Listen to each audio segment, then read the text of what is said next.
હું કનુભાઈ સોરઠિયાને વિનંતી કરી કે આવી અને આજનો સંચાલક સંવાદ છે એમાં થોડી ઘણી પોતાની વાતો છે એ રજૂ કરે. મંચ ઉપર બિરાજમાન સૌ સંચાલક અગ્રણીઓ, જિલ્લામાંથી પધારેલા સૌ સંચાલક ભાઈ બહેનો, આ શાળાના સ્ટાફના ભાઈ બહેનો અને વિદ્યાર્થી મિત્રો, હવે આ જિલ્લો એટલે કે દેવભૂમિ જુદું પડ્યું એ પહેલાં જામનગર જિલ્લો.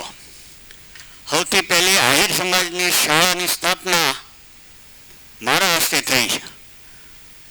83-84માં જામદેવળિયા મુકામે શાળાની સ્થાપના હેમંતભાઈ માડમના સજેશનથી મેં શરૂ કરી. એટલે સૌથી જૂનામાં જૂનો સંચાલક છું. એ તમારે નોંધ લેવી છે. મારી ઓળખાણ એથી મેં આપું છું, કારણ કે જામદેવળી મોટામાં મોટું ગામ આહિર સમાજનું એ સમયે, અને હેમંતભાઈ ધારાસભ્ય, અને મને અંબર સિનેમામાં, કારણ કે મારા સગા થાય વિક્રમભાઈ છે, મારા મોટાભાઈના શાળા છે, એટલે બહુ 1965થી અમે આ પરિવાર સાથે સંકળાયેલા છીએ. એટલે હેમંતભાઈ મને વાત કરી કે મારા મત વિસ્તારનું મોટામાં મોટું ગામ છે, બાળકોને અને ખાસ કરીને બહેનોને ભણવામાં તકલીફ છે, એટલે તું શિક્ષણનું કાર્ય, કારણ કે હું ત્રીજી પેઢીએ શિક્ષક છું.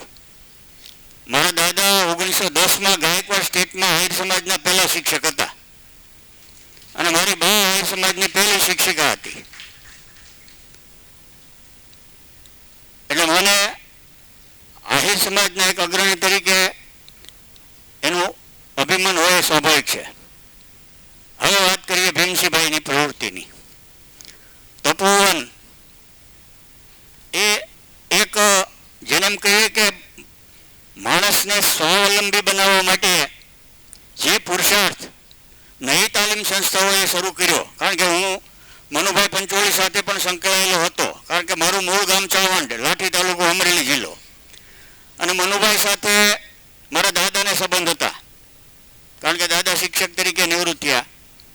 એટલે અત્યારે ભીમસિંહભાઈ જે પ્રવૃત્તિ કરે છે એ નવી તાલીમ સંસ્થાઓ છે, કારણ કે સરકારે તો એ બધી, સરકારની કોઈ ટીકા નથી, ટીકાના સ્વરૂપે નથી કહેતો, પણ આવી બધી સંસ્થાઓને મૃતપ્રાય હાલતમાં મૂકી દીધી છે, અને સરકારની સહાય મોટાભાગની સંસ્થાઓમાં બંધ થઈ ગઈ છે. આવી સંસ્થાઓમાં નામ રાખ્યું અને તપોવન નામ રાખ્યું.